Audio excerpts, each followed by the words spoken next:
தமிழ்நாடு மாணவர்களுக்கு பேரிழப்பு ஏற்பட்டிருக்கிறது. 650 மருத்துவ இடங்கள் கையிலிருந்து மத்திய அரசின் கைகளுக்கு போய்விட்டது. இதனால என்ன ஆகும்னா, அரசு பள்ளி மாணவர்கள் மருத்துவக் கல்லூரியில சேர முடியாது. இந்த குறிப்பிட்ட மருத்துவக் கல்லூரியில் மெரிட்ல சேரக்கூடிய மாணவர்கள் 4.5 லட்சம் ரூபாய் ஃபீஸ் கட்டி சேர்ந்துட்டு இருந்தாங்க இது வரைக்கும். இனிமேல் 25 லட்சம் ரூபாய் கட்டி தான் சேரணும். அப்படி சேரக்கூடிய நிலையிலையும் அந்த மாணவன் இந்திய மாணவர்களோடு போட்டி போடணும். இன்னைக்கு 85% மாணவர்கள் தமிழ்நாடு மருத்துவக் கல்லூரிகளில் தமிழ்நாட்டு மாணவன் தான் சேர முடியும். ஆனா இனிமேல் தமிழ்நாட்டில் இருக்கக்கூடிய அந்த நிகர்நிலை பல்கலைக்கழகங்களில் 50% 60% வெளி மாநிலத்திலிருந்து உள்ள வந்துருவான். அதுவும் போச்சு. இவ்வளவு பெரிய பேரிழப்பு இன்றைக்கு தமிழ்நாட்டுக்கு ஏற்பட்டிருக்கு. நான் கேட்கிறேன், ஒரு காலேஜ் நிகர்நிலை பல்கலைக்கழகம் ஆயிடுச்சுன்னா 5 லட்சம் ரூபாய் ஃபீஸ் எப்படி 25 லட்சம் ரூபாய் ஆகும்? மோடிஜி அவர்களே, தர்மேந்திர பிரதான் அவர்களே, என்ன சிஸ்டம் வச்சிருக்கீங்க? இதுதான் புதிய கல்விக் கொள்கையா? இதனால பாதிக்கப்படக்கூடியது யாரு? தமிழ்நாட்டு மாணவர்களே, இந்த சமயத்துல தமிழ்நாட்டில் இருக்கக்கூடிய ஒவ்வொரு மாணவனும் வெடிச்சு கிளம்பலினா தமிழ்நாட்டில் இனிமேல் கல்வி இருக்காது. கொஞ்சம் கொஞ்சமா மாத்திட்டு வர்றான். மெட்ரிகுலேஷன் ஸ்கூல்ல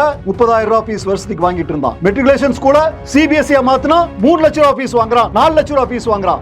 சென்ட்ரல் கவர்மெண்ட் ஸ்கூல்னா 30,000 3 லட்சம் எப்படி ஆகும்? அதே மாதிரி காலேஜ் ஃபீஸ் 5 லட்சம் 25 லட்சம் எப்படி ஆகும்? தமிழ்நாட்டு மாணவர்களுக்கு மிகப்பெரிய பேரிழப்பு. கொதிச்சு எழ வேண்டும். ஆங்காங்க இருக்கின்ற கல்லூரி மாணவர்கள், மருத்துவ கல்லூரி மாணவர்கள், பொறியியல் கல்லூரி மாணவர்கள் இன்னைக்கு மெடிக்கல் சீட்டுக்கு வந்ததுதான் நாளைக்கு இன்ஜினியரிங் சீட்டுக்கு வரும். தொடர்ச்சியா தமிழ்நாட்டு மாணவர்கள் அழிக்கப்பட்டு விடுவார்கள். தமிழ்நாட்டினுடைய மாணவர்களுடைய உரிமை பறிபோய்விடும். எல்லா மாணவர்களும், தமிழ்நாட்டில் எல்லா கல்லூரிகளில் இருக்கிற மாணவர்களும் வெளியே வந்து போராடுவதற்கு தயாராக இருக்க வேண்டும். இந்த சீட்டு, இந்த கல்லூரிய நிகர்நிலை பல்கலைக்கழகமாக மாற்றக்கூடாது. திருப்பி தமிழ்நாடு அரசினுடைய டாக்டர் எம்ஜிஆர் யூனிவர்சிட்டிக்கு கீழே தான் இந்த காலேஜ் செயல்படணும். மத்திய அரசாங்கம் திருப்பி கொடுக்கணும். மாநில அரசாங்கம் இதை வாங்கக்கூடிய முயற்சிகளை மேற்கொள்ளணும். இனிமேல் தமிழ்நாட்டில் இருக்கக்கூடிய கல்லூரிகள், தமிழ்நாடு அரசின் கட்டுப்பாட்டில் இருக்கின்ற கல்லூரிகள் நிகர்நிலை பல்கலைக்கழகமாக உருவாகக்கூடாது. அப்படி ஒரு சட்டம் இருந்தால் மத்திய அரசு மாத்தணும். மத்திய அரசு எங்க யாருக்காக இருக்கு? மக்களுக்காக தானே. அப்போ நீ மட்டும் எப்படி இவ்வளவு ஃபீஸ் வாங்குவ? மத்திய அரசாங்கம் சட்டத்தை மாற்ற வேண்டும். தமிழ்நாட்டினுடைய அனுமதி இல்லாமல், தமிழ்நாட்டினுடைய அரசின் அனுமதி இல்லாமல் எந்த கல்லூரியும் நீ நிகர்நிலை பல்கலைக்கழகமாக மாற்ற முடியாது என்ற நிலையை உருவாக்க வேண்டும். உருவாக்கணும்னா என்ன பண்ணணும்? இந்த அரசாங்கங்களை நம்பி பிரயோஜனம் இல்ல.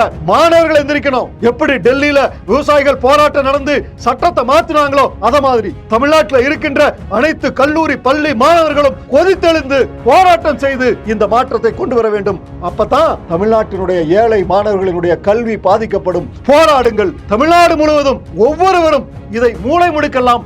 ஷேர் செய்யுங்கள். நன்றி, வணக்கம்.